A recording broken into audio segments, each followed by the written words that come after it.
asalaamu calaykum kusoo dhowaada barnaamijka dabagalka wararka oo aan halkan caawa idinkaga soo jeedinayo anigoo ah ayaanle xuseen cabdi. barnaamijka dabagalka wararka waxaan kusoo qaadaynaa ikhyaaray hadalka dowladda Soomaaliya ee ah in doorashada dalka Soomaaliya ay ahayd qof iyo cod inay ka dhacdo wadanka Soomaaliya 2016. haddaba waxaan isweydiin doonaa su'aalo la xiriira sababtu maxay tahay dowladdu se dhab ma ka ahayd marka hore inay si dhab ah uga hirgeliso Soomaaliya doorasho ay dadku ka wada qayb galaan sanada 2016 oo ma jiray rabitaankaasi haddii la isweydiiyo.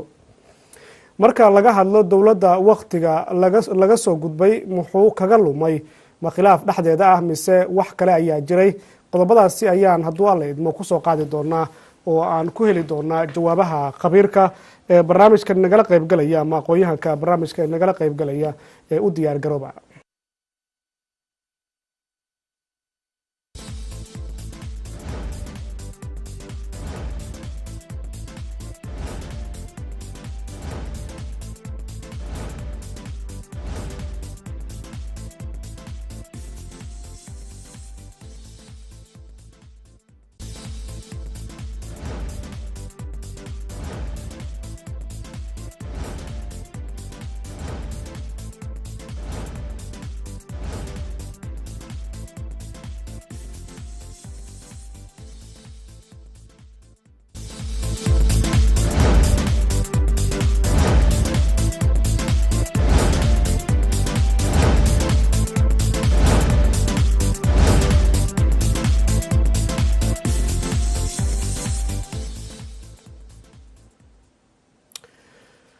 وهاجاك داوديال inkasta oo si weyn loo saadaalinayay oo muddo dheer dadka Soomaalidu ay ka hadlayeen in sanada 2016 ay suuragal ahayn in doorasho qof iyo cod ah ay ka dhacdo wadanka Soomaaliya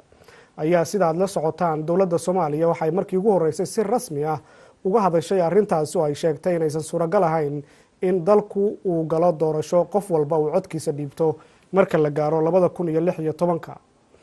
haddaba arrimahaasi ayaan wax ka weydiinay ustaad cabdiraxmaan caadle oo ah aqoonyahan ka tirsan maamulka jaamacadda muqdisho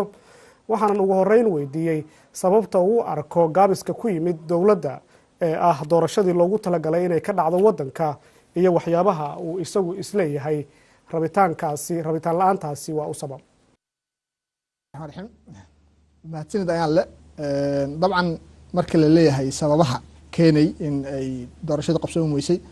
waxaan isleeyahay dhowr sababood oo isbiirsada waaye haba ugu weynaatay horta marka ugu horeysa ma la rabin doorasho la qabto. aniga hadda waxaan isleeyahay hogaanka dalka maalintii la doortay ilaa hadda niyadooda horta ma ku jirtay in doorasho la qabto. aniga jawaabteeda waxaan isleeyahay maya, leanno haddii ay doorasho iraada la yirahdo haddii ay rabitaan uu jiro waxaa arki lahayn tilaabo loo qaadayo dhinacaas. marka mar haddii aysan tilaabooyinkii ka horeeya doorashada ee ahaa in ammaankii la sugo, ee ahaa in tirakoob bulshadii la sameeyo, ee ahaa in maamul goboleedyadii la dhiso, ee ahaa in dowladihii hoose ee maxaan ku irahda lagu gaari lahay dowladda sare la sameeyo, all these steps lama qaadin. soo sababta ugu weyn oo ugu horeyso waxaan ku tilmaami karnaa inay tahay rabitaan la-aan, inaysan dowladda diyaar u ahayn ama hogaanka dalka jooga inaysan diyaar u ahayn inuu doorasho qabto 2016.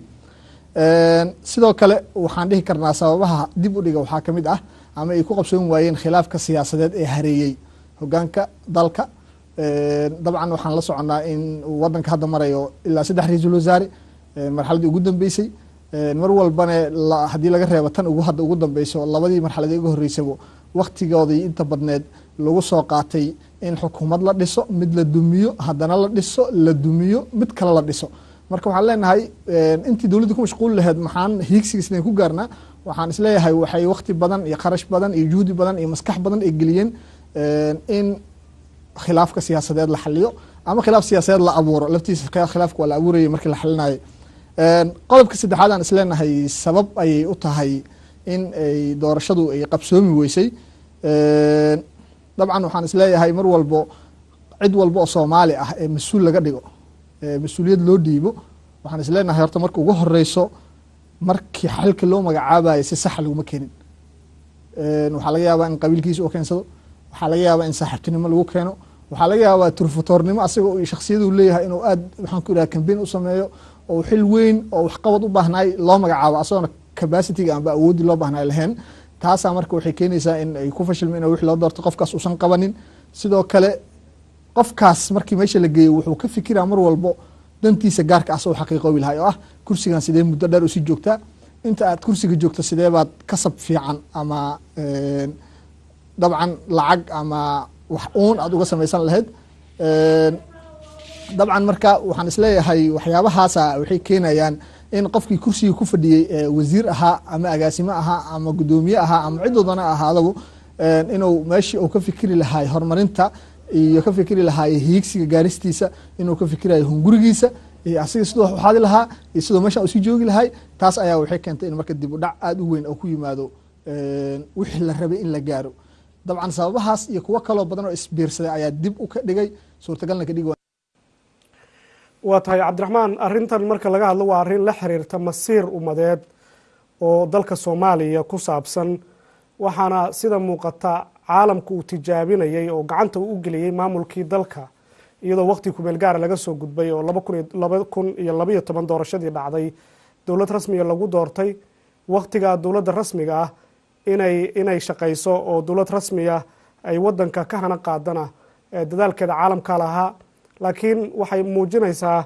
in niyad jab meesha uu ka imaan karo marka beesha caalamku maxay kula tahay arrintan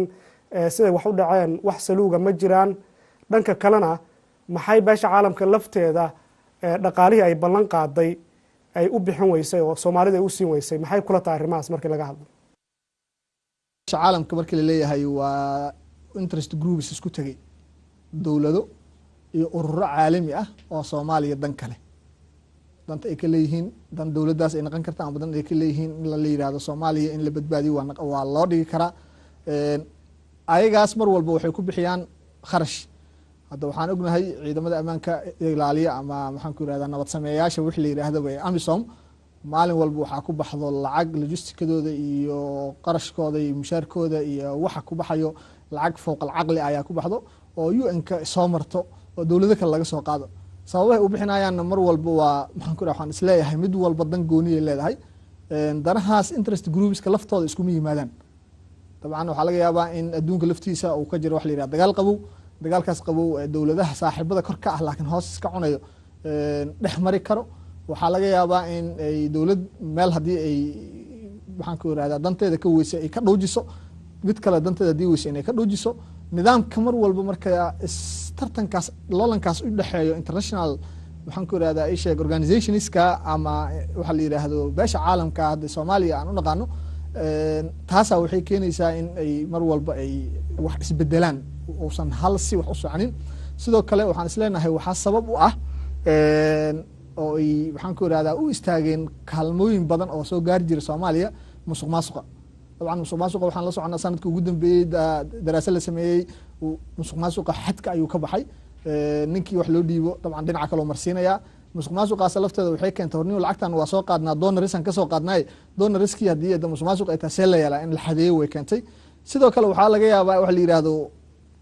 interest groups pressure inay ku saarayaan nidaamka dowladda waxaa laga yaabaa in laga waayo siyaasado la rabay in la marsiisto dana la rabay in la marsiiyo mar walba marka international community-ga dadka interest groupska la yiraahdo waxay pressure ku saarayaan nidaamka markaas joogo in uu sida uu ayaga wax rabaan haddii uusan ugu socodsiin laga dabciyo fiilada laga xoogaa la cuna qabateeyo markii uu isfurfuro siyaasad ahaan isfurfuro oo maxaan ku yiraahdaa dantii laga lahay la gaarini waa loo fududaynayaa waxaan dhigi karnaa marka sababahaas ayaa waxay keeneen in ay deeqihii iyo lacagihii la heli jiray waayo cabdiraxmaan kaalin intee leeg baa ka sokow beesha caalamka wadamada dariska laha Soomaaliya ay ku leeyihiin dib u dhaca ku yimid hirgelinta nidaam dawli ah oo ka hirgala Soomaaliya dabcan dhibaatada ugu weyn horta waxaan leeyahay waxaan is leeyahay waxay ka jirtaa wadamada dariska ah oo mid walba dan gooni leeyahay macnaha wadamada dariska haddii hal dan leeyihiin waa ficnaa lahayd ba halkaas dan aan sida la xaliil la fikri lahay mid walba dan Ethiopia dan gaar ay leedahay Kenya dan gaar ay leedahay wadamada kale maxaan ku yiraahdaa wadamada dan gaar ay leeyihiin danahaas gaarka ah ee aan isku imaanaynin ayaa maxaan ku yiraahdaa waxay ku dhalinayaan in ay si toos ah u soo fargeliyaan siyaasadda gudaha hadda waxaan aragnaa waxaa sameysmaayo waxa la yiraahdo federal unitieski dowladihii hoose ee federaalka ayaa samaysmayo heerkii gobol waxaan aragnaa in dhammaan ay ka muuqato malaamix ah hebel ama dowlad hebel waxay ku tiirsan tahay oo back up u ah dowladda Kenya dowlad hebel waxay ku tiirsan tahay dowladda Ethiopia macnaheedu waxa waaye waxay kala xadayaan ama kala xoogayaan ama u kala tartamayaan sida influence u yeelan lahaayeen miiska wada hadalka markii go'aanka la qaadanayo marka hadii la yiraahdo danta Soomaaliya la hadlo miiska la soo fariisiyo ninka socdo waxaan ku raaddaa koonfur galbeed mid ka socdo Jubbaland mid ka socdo Puntland dhamaantoodna ay dantooda ay ku xiraan dan kale ee waxaan ku raaddaa dowlad diris ah waxa imaanayso in dowladda diriska danteedii ay u soo dhawaato ayaga laftooda competition ka jiro dhexdooda dowladaha diriska laftooda mid walba waxay rabtaa inay naqato dowladda number 1 wax laga weydiinayo arrimaha Soomaaliya dulaalka ugu weyn ee Soomaaliya wax ka dulaalaysa in ayada naqato hadii ay naqaweysana mid kale ku xumeynaysa marka tartankaas ka dhaxeeyo dowladaha diriska ah iyo dowladaha maxaan ku raay iqliimka guud ahaanba oo mid walba rabto in ay naqato qofka ugu horeeya ama dowladda ugu horeysa arrimaha Soomaaliya wax laga weydiinayo internationally haddii deeq la siinayo loo soo marsiinayo haddii laga fikirayo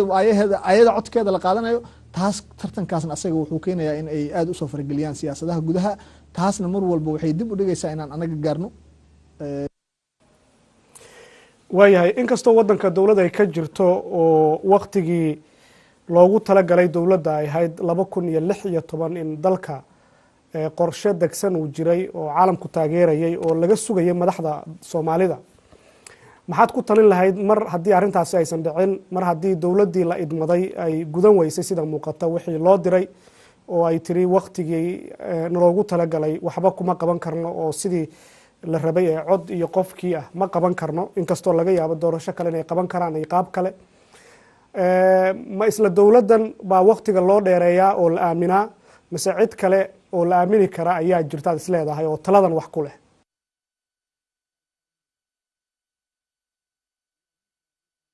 ma shacabka aaminayo mase waxaa aaminayo dadka danaha leh haddii la yiraahdo shacabka wax aaminayo doorasho horta maba dhacayso shacabka wax ma dooranayaan dad odayaal ama caado qaatayaal ama dad aan maxaan ku raaba shacabka matalinaya imaanayo dadkaasna mar walba caadadooda qaadanayaan iyo wixii u dan ah haddii shacabka wax matalayaan la yiraahdo ama wax aaminayaan ani waxaan hubaa waxay tahay nidaamka hadda jooga 100% wuxuu waayay kalsoonidii shacabka iyo aaminaadiisii shacabku way ka aamin baxeen waxna ku mar dambe uma dhiibanayaan laakiin shacabku wax ma dooranayo waxaa imaan kara in la yiraahdo dad aan shacabkii matalin oo siyaabo aan sax ahayn lagu soo xulay waxa doortaan waa suurtagal waxaa suurtagal in la yiraahdo wal doorasho dhici ma kartay extension hal sameeyo 2 sano hal sano kale lagu daro ayada lafteeda waa suurtagal kuwaas oo dhan hadii la yiraahdo lafteeda marka waxaan isleeyahay waa khiyaaraad furan khiyaaraadkaasna waxay ku socon karayaan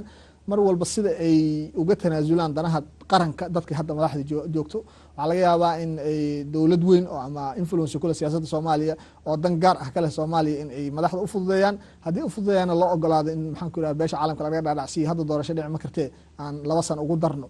taasna waa khiyaano qaran ay noqonaysaa waan ugu digaynaa madaxda qaranka waxaan leenahay ka ilaaliya waddanka ha iibsanina dadkan shalay way aamineen waxay idinku aamineen inaad wax u qabataan waxay idinku aamineen inaad 2016 ka gaarsiisaan doorasho waxay idinku aamineen dowladnimadooda u soo celisaan waa ku fashilanteen ka hor wareega marka inaad ka hor wareegtiin xal ku noqonaya laakiin haddii aad sii hor joogtiin waa dhibaato hor leh iyo daah hor leh oo laga daahayo dowladnimada waa tahay kaas aad buu mahadsan yahay wuxuu ahaa ustaad cabdiraxmaan caadle oo ka mid ah aqoon-yahanada Soomaaliyeed waxna ka dhiga jaamacadda magaalada Muqdisho oo qadka inoogu waramayay isagoo jooga magaalada Muqdisho ee nagala qayb galayay barnaamijka dabagalka wararka guud ahaan qodobkaasi ayaan ugu talagalnay caawa inaan barnaamijka ku soo qaadano inta ayaan ku soo gabagabeynaya waayaan la Xuseen Cabdi iyo dhammaan intii kala qayb gashay oo idinku dhaafaya waad ku mahadsantiin la socodka barnaamijkan nabadgelyo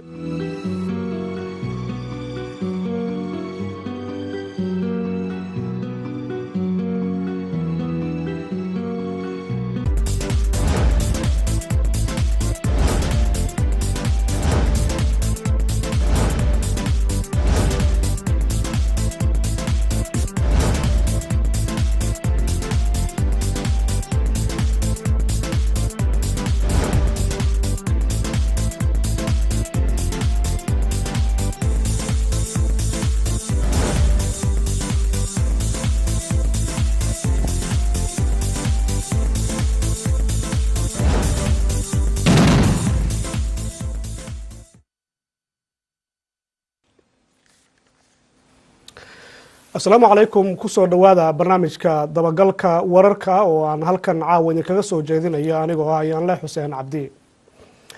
barnaamijka dabagalka wararka waxaan kusoo qaadaynaa ikhyaaray hadalka dowladda Soomaaliya ee ah in doorashada dalka Soomaaliya ay ahayd qof iyo cod inay ka dhacdo wadanka Soomaaliya 2016. haddaba waxaan isweydiin doonaa su'aalo la xiriira sababtu maxay tahay dowladdu se dhab ma ka ahayd marka hore inay si dhab ah uga hirgeliso Soomaaliya doorasho ay dadku ka wada qayb galaan sanada 2016 oo ma jiray rabitaankaasi haddii la isweydiiyo. marka laga hadlo dowladda waqtiga laga soo gudbay muxuu kaga lumay ma khilaaf dhexdeeda ah mise wax kale ayaa jiray? qodobadaasi ayaan hadduu alla idmo kusoo qaadi doonaa oo aan ku heli doonaa jawaabaha khabiirka ee barnaamijka nagala qaybgalaya ama aqoon-yahanka barnaamijka nagala qaybgalaya ee u diyaar garooba.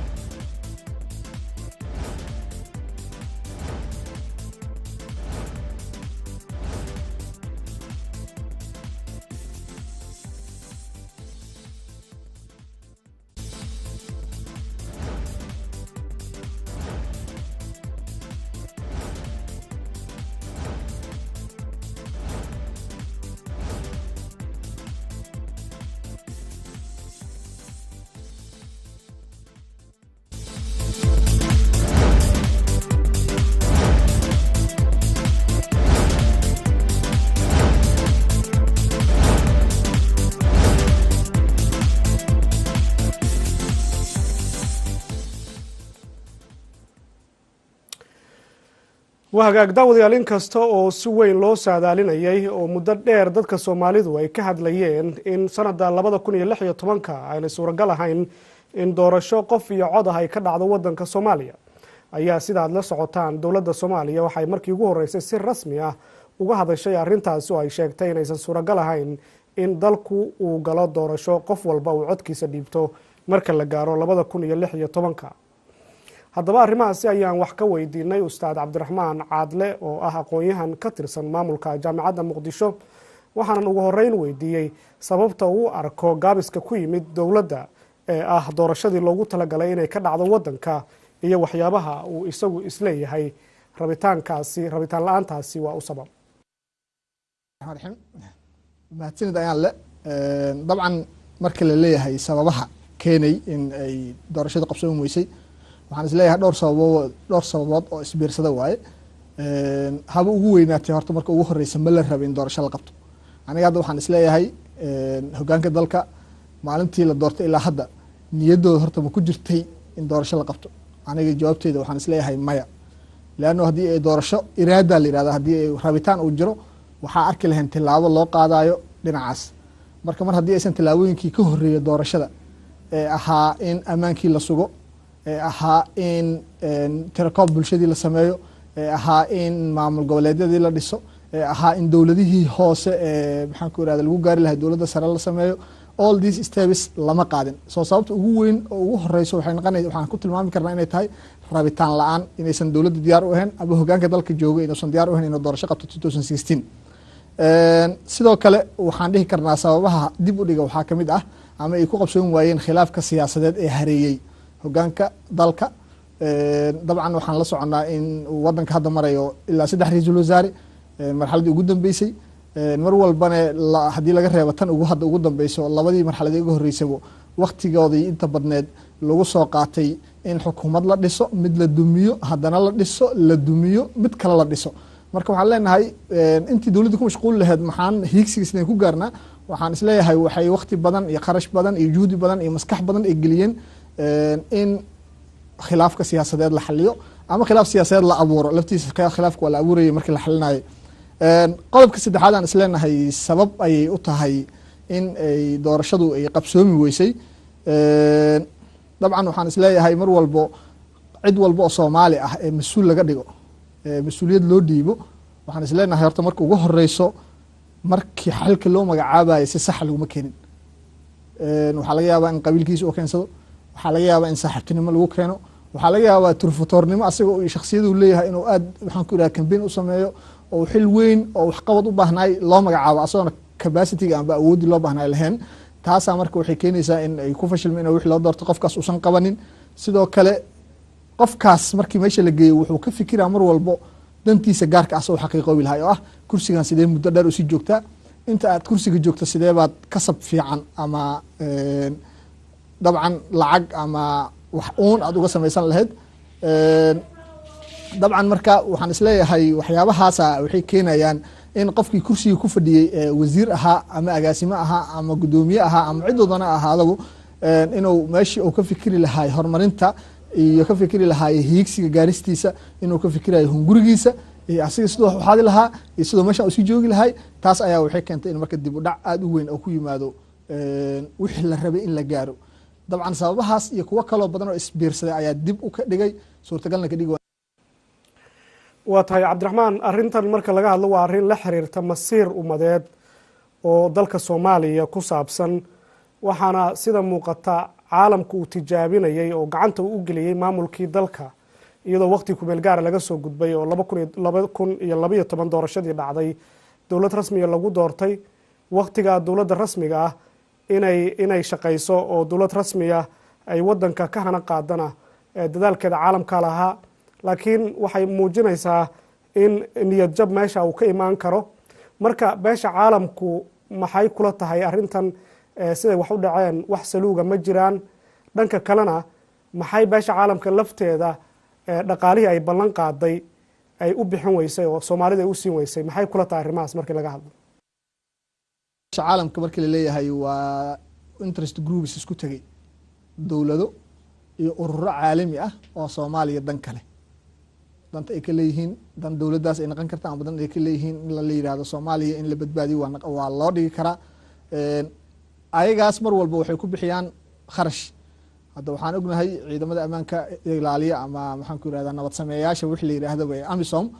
maalin walba waxaa ku baxdo lacag logistikadooda iyo qarashkooda iyo mushaarkooda iyo waxa ku baxayo lacag fooq alcaqli ayaa ku baxdo oo UN-ka soo marto oo dowlado kale laga soo qaado sababaha u bixinayaan mar walba waa maxaan ku waxaan isleeyahay mid walba dan gooni ay leedahay danahaas interest groups ka laftooda isku yimaadaan dabcan waxaa laga yaabaa in adduunka laftiisa uu ka jiro wax la yiraahdo dagaal qabow dagaalkaas qabow dowladaha saaxiibada kor ka ah laakiin hoos iska cunayo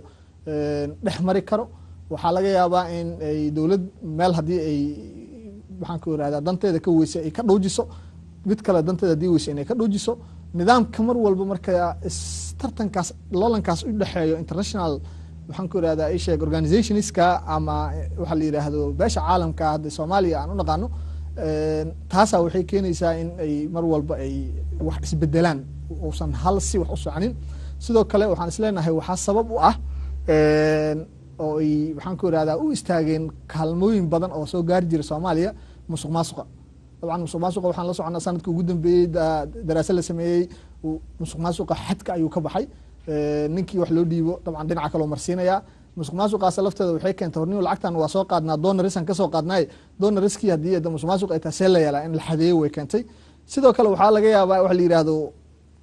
interest groups pressure inay ku saarayaan nidaamka dowladda waxaa laga yaabaa in laga waayo siyaasado la rabay in la marsiisto dana la rabay in la marsiiyo mar walba marka international community-ga dadka interest groupska la yiraahdo waxay pressure ku saarayaan nidaamka markaas joogo in uu sida uu ayaga wax rabaan haddii uusan ugu socodsiin laga dabciyo fiilada laga xoogaa la cunaqabateeyo markii uu isfurfuro siyaasad ahaan isfurfuro oo maxaan ku yiraahdaa dantii laga lahay la gaarini waa loo fududaynayaa waxaan dhihi karnaa marka sababahaas ayaa waxay keeneen in ay deeqihii iyo lacagihii la heli jiray waaya cabdiraxmaan kaalin intee leeg baa ka sokow beesha caalamka wadamada dariska laha Soomaaliya ay ku leeyihiin dib u dhaca ku yimid hirgelinta nidaam dawli ah oo ka hirgala Soomaaliya dabcan dhibaatada ugu weyn horta waxaan leeyahay waxaan isleeyahay waxay ka jirtaa wadamada dariska ah oo mid walba dan gooni leeyahay macnaha wadamada dariska haddii hal dan leeyihiin waa ficnaa lahayd halkaas dan ah sida la xaliil la fikri lahay mid walba dan Ethiopia dan gaar ay leedahay Kenya dan gaar ay leedahay wadamada kale maxaan ku yiraahdaa wadamada dan gaar ay leeyihiin danahaas gaarka ah ee aan isku imaanaynin ayaa maxaan ku yiraahdaa waxay ku dhalinayaan in ay si toos ah u soo fargeliyaan siyaasadda gudaha hadda waxaan aragnaa waxaa sameysmaayo waxa la yiraahdo federal unitieski dowladihii hoose ee federaalka ayaa samaysmayo heerkii gobol waxaan aragnaa in dhammaan ay ka muuqato malaamix ah hebel ama dowlad hebel waxay ku tiirsan tahay oo back up u ah dowladda Kenya dowlad hebel waxay ku tiirsan tahay dowladda Ethiopia macnaheedu waxa waaye waxay kala xadayaan ama kala xoogayaan ama u kala tartamayaan sida influence ugu yeelan lahaayeen miiska wada hadalka markii go'aanka la qaadanayo marka dilira danta Soomaaliya la hadlo miiska la soo fariisiyo ninka socdo waxaan ku raaddaa koonfur galbeed mid ka socda Jubbaland mid ka socda Puntland dhamaantoodna ay dantooda ay ku xiraan dan kale ee waxaan ku raaddaa dowlad diris ah waxaa imaanayso in dowladda diriska danteedii ay u soo dhawaato ayaga laftooda competition ka jiro dhexdooda dowladaha diriska laftooda mid walba waxay rabtaa inay noqoto dowladda number 1 wax laga weydiinayo arrimaha Soomaaliya dulaalka ugu weyn ee Soomaaliya wax ka dulaalaysa in ayada noqoto haddii ay naqaweysana midda kale ku xumeynaysaa marka tartankaas ka dhaxeeya dowladaha dariska ah iyo dowladaha maxaan ku raacay iqliimka guud ahaanba oo mid walba rabto in ay noqoto qofka ugu horeeya ama dowladda ugu horeeyay arrimaha Soomaaliya wax laga weydiinayo internationally haddii deeq la siinayo loo soo marsiinayo haddii laga fikirayo ayada codkeeda la qaadanayo taas tartankaasna asaga wuxuu keenayaa in ay aad u soo farageliyaan siyaasadaha gudaha taasna mar walba waxay dib u dhigaysaa inaan anaga gaarno waayahay inkastoo waddanka dowladda ay ka jirto oo waktigii loogu talagalay dowladda ay ahayd 2016 in dalka qorshe degsan uu jiray oo caalamku taageerayay oo laga sugayay madaxda Soomaalida maxaad ku talin lahayd mar haddii arrintaasi aysan dhicin mar haddii dowladdii la idmaday ay gudan weysay sida muuqata wixii loo diray oo ay tiri waktigii loogu talagalay waxba kuma qaban karno oo sidii la rabay ee cod iyo qofkii ah ma qaban karno inkastoo laga yaabo doorasho kale inay qaban karaan ay qaab kale ma isla dowladdan baa waktiga loo dheereeyaa oo la aaminaa mise cid kale oo la aamini kara ayaa jirtaad isleedahay oo taladan wax ku leh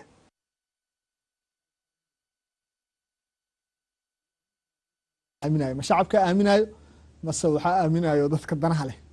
haddii la yidhaha shacabka wax aaminayo doorasho horta maba dhacaysaba shacabka wax ma dooranayaan dad odayaal ama caado qaadatayaal ama dad aan maxaan ku rahaa shacabka matelin ayaa imaanayo dadkaasna mar walba caadadoodii qaadanayaan iyo wixii u dan ah haddii shacabka wax matalayaan la yidhaahdo ama wax aaminayaan ani waxaan hubaa waxay tahay nidaamka hadda jooga 100% wuxuu u waayey kalsoonidii shacabka iyo aaminaadiisii shacabku way ka aamin baxeen waxna mar dambe uma dhiibanayaan laakiin shacabka wax ma dooranayo waxaa imaan kara in la yidhaahdo dad aan shacabkii matalin oo siyaabo aan sax ahayn lagu soo xulay waxa doortaan waa suurtagal waxaa suurtagal in la yiraahdo wal doorasho dhic ma kartay extension hal sameeyo 2 sano hal sano kale hal lagu daro ayada lafteeda waa suurtagal kuwaas oo dhan hadii la yiraahdo lafteeda marka waxaan isleeyahay waa khiyaaraad furan khiyaaraadkaasna waxay ku socon karayaan mar walba sida ay uga tanaasulaan danaha qaranka dadka hadda madaxda joogto waxaa laga yaabaa in ay dowlad weyn oo ama influence kula siyaasadda Soomaaliya oo dan gaar ah kale Soomaaliya in ay madaxda u fududeeyaan haddii u fududeeyaan loo ogolaado in maxaan ku yiraahdaa beesha caalamka laga dhaadhacsiyo hadda doorasho dhic ma kartee aan 2 sano ugu darno taasna waa khiyaano qaran ay noqonaysaa waan ugu digaynaa madaxda qaranka waxaan leenahay ka ilaaliya wadanka ha iibsanina dadkan shalay weyda aamineen waxay idinku aamineen inaad wax u qabataan waxay idinku aamineen inaad 2016 ka gaarsiisaan doorasho waxay idinku aamineen in dowladnimadooda u soo celisaan waa ku fashilanteen ka hor wareega marka inaad ka hor wareegtiin xal ku noqonaya laakiin haddii aad sii hor joogtiin waa dhibaato hor leh iyo daah hor leh oo laga daahayo dowladnimada waa tahay kaas aad buu mahadsan yahay wuxuu ahaa ustaad cabdiraxmaan caadle oo ka mid ah aqoon-yahanada Soomaaliyeed waxna ka dhiga jaamacadda magaalada Muqdisho oo qadka inoogu waramayay isagoo jooga magaalada Muqdisho ee nagala qayb galayay barnaamijka dabagalka wararka guud ahaan qodobkaasi ayaan ugu talagalnay caawa inaan barnaamijka ku soo qaadano inta ayaan ku soo gabagabeynaya waa ayaan la Xuseen Cabdi iyo dhammaan intii kala qayb gashay oo idinku dhaafaya waad ku mahadsantiin la socodka barnaamijkan nabadgelyo